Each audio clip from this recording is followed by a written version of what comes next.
Hey there, my friend, let me ask you something that might hit close to home. Have you ever thought about what life looks like as we get a little older, say, past 60, 70, or even 80, and wondered if there's a better way to enjoy those golden years than what we've always been told? Maybe you've pictured yourself or someone you love in a nursing home, surrounded by beige walls and a schedule that feels more like a chore list than a life. I get it, it's a thought that creeps in for so many of us. But here's the thing, it doesn't have to be that way, not even close. Today, I want to pull back the curtain and share some ideas, real, practical, and honestly pretty exciting ideas that can keep you or your loved ones thriving, happy, and in control, all while keeping your wallet from crying uncle. Stick with me because we're about to explore a world of possibilities that might just change the way you see your future. Now, I know what you might be thinking. Nursing homes are just the way it is when we get older, right? Well, not necessarily. Sure, they've been the go-to for a long time and they work for some folks. But let's be real. Those places can cost a small fortune, sometimes $5,000 or $10,000 a month, and that's before you even factor in the extras. Plus, I've heard from so many people who say it feels like giving up a piece of who they are. The good news? There are other paths that let you hold on to your independence, your joy, and your hard-earned savings. We're going to walk through some of those today, and I promise you'll leave this conversation feeling lighter and maybe even a little inspired. Let's start with something that's close to my heart. Staying in your own home but making it work for you in a whole new way. I'm talking about aging in place with a twist that makes it affordable and downright enjoyable. Picture this. You're in your cozy living room, the one where you've watched your grandkids grow up, sipped coffee on quiet mornings, and maybe even danced to your favorite song when no one was looking. Now, imagine keeping all of that, but with a little help to make it safe and easy. My friend Margaret did this, and it's a story worth sharing. She's 78, lives alone, and wasn't ready to leave her little house with the rose garden out front. But stairs were getting tricky, and cooking every night was wearing her out. Instead of packing up, she brought in a part-time caregiver, just a few hours a day, to help with meals and a bit of cleaning. She also added a few grab bars in the bathroom and a ramp at the front door. Total cost, about $1,200 a month, including the caregiver. Compare that to a nursing home, and she's saving thousands while still calling the shots in her own life. The beauty of this is it's not one size fits all. You can tweak it to fit your world. Maybe you don't need a caregiver, but a handyman to install some smart gadgets like motion sensor lights or a video doorbell could give you peace of mind. Or maybe you team up with a neighbor to split the cost of someone who checks in on both of you. The point is, you're not handing over your keys or your freedom. You're just making your space work for you. And it's a lot cheaper than the alternative. Plus, there's something so empowering about staying where your heart is, don't you think? Now let's shift gears a bit and talk about another idea that's gaining steam. Co-housing with people you like. I know, living with others might sound like a college dorm flashback, and maybe that's not your cup of tea, but hear me out because this is different. Imagine a setup where you've got your own private space, your bedroom, your little kitchen if you want it. But you share some common areas like a big dining room or a garden with a handful of folks who get you. I met a guy named Tom, 72, who swore he'd never leave his bachelor pad. Then his knees started acting up, and he realized he didn't want to be alone all the time. He moved into a co-housing community with 5 other seniors, all in a big house they bought together. They split the mortgage, the utilities, and even hired a cook who comes in 3 days a week. Tom's share, about $900 a month. He's got his suite, his privacy, but he's also got poker nights and someone to chat with over coffee. He told me, I thought I'd hate it, but it's like having a family I picked myself. What I love about this is how it flips the script. You're not isolated, but you're not in some sterile facility either. You're building something with people who want the same things, connection, affordability, and a little fun.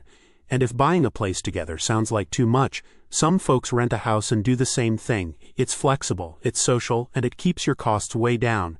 Imagine waking up to the smell of someone else baking bread in the kitchen while you're still in your slippers. That's not a bad deal, right? So we've got staying in your own home with a few smart upgrades, and we've got co-housing with friends or like-minded folks. Both of these are about keeping your life yours, but doing it in a way that's kind to your budget and your spirit. There's so much more to unpack here.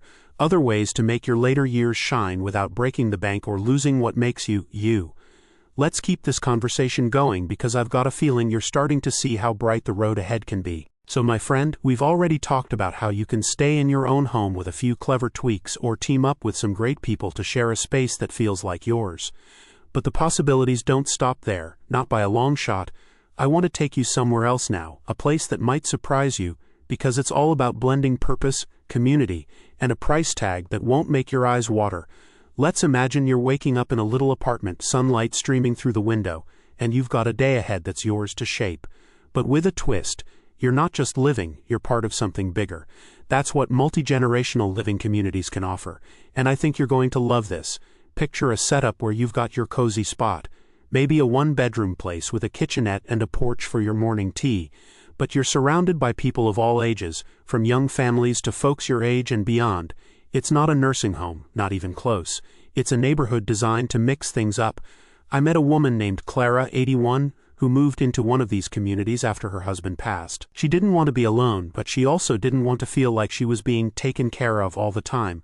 In her community, she's got her apartment for $1,100 a month, way less than the average assisted living spot, and she spends her days teaching knitting to kids down the hall or swapping stories with a young mom over coffee.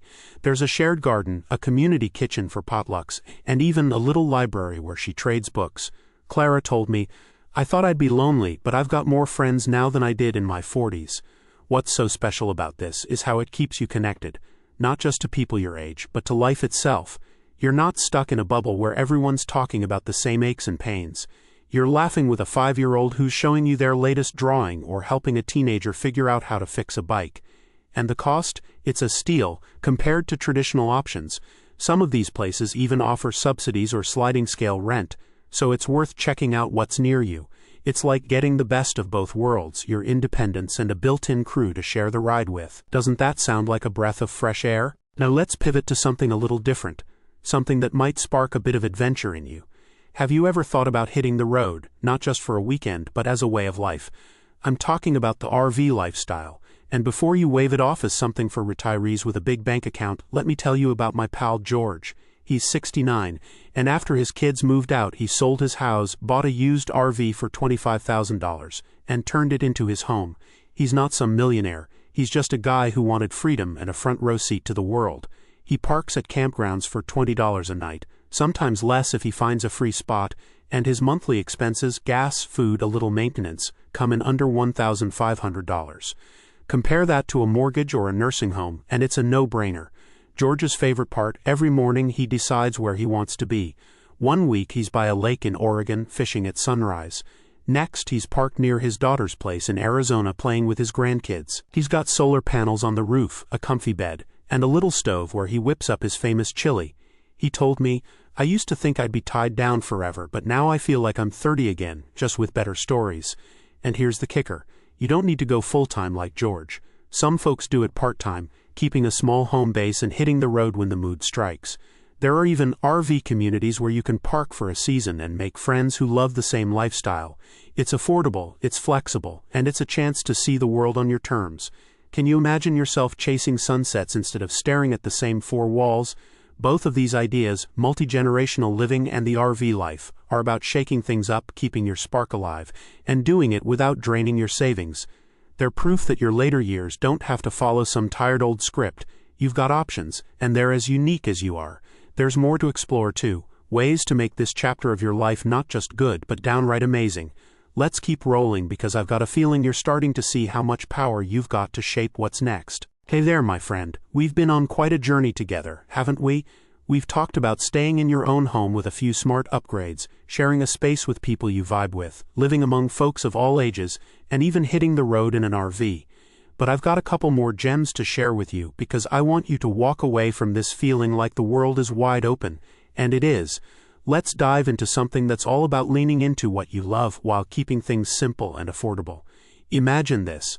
A little cottage in a village where everyone knows your name, and your days are filled with purpose. That's what senior artist colonies or intentional communities can be, and they're a hidden treasure worth exploring. Take my friend Ruth, for example. She's 76, a painter her whole life, and when she retired, she didn't want to just sit around. She found this little community in upstate New York. Think a cluster of small cottages around a shared studio and garden. She pays $800 a month for her place, utilities included, and spends her days painting with other artists, some in their 60s, some pushing 90. They sell their work at local markets, teach classes to visitors, and split the profits. Ruth says it's like summer camp for grown-ups but with better coffee. The best part, it's not just for artists. There are communities like this for gardeners, writers, and even folks who just love good conversation. The rent's low because the focus is on living simply and doing what lights you up. Ruth told me, "I thought my best days were behind me, but now I'm creating more than ever, and I've got people to share it with." What I love about this is how it turns the idea of slowing down on its head. You're not slowing down, you're diving deeper into what makes you, you. And it's not some fancy, expensive retreat. These places are built to be affordable, often in rural areas where costs are lower, and they're all about community.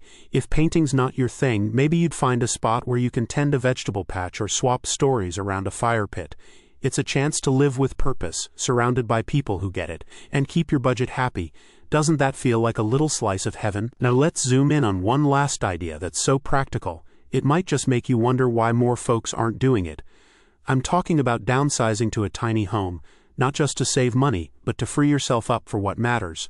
I met a couple, Ed and Linda, both 68, who were tired of rattling around in a big house after their kids moved out. The upkeep was exhausting, and the property taxes were eating into their savings. So they sold it, bought a tiny home for $40,000, and parked it on a friend's land for $200 a month. It's 300 square feet, with a loft bed, a little kitchen, and a porch where they watch the stars. Their total living costs, electricity, water, everything, come to about $600 a month. Ed laughed and said, "We thought we'd miss the space, but all we miss is the vacuuming." The magic here is how it strips away the stuff you don't need and leaves room for what you do. Ed and Linda used the money they saved to travel a bit. Short trips to see their grandkids or a weekend at the coast. Tiny homes aren't for everyone, sure, but they're popping up everywhere, and you can customize them to fit your life. Some folks join tiny home villages where you've got neighbors nearby. Others park on family land or rent a spot in a rural area. It's cheap, it's low maintenance, and it's a way to live light while still having a place that's yours. Imagine waking up in a space that feels just right with no clutter and no stress. Doesn't that sound liberating? So here we are, my friend. We've walked through 6 ways to make your later years not just bearable, but downright joyful, and all without breaking the bank.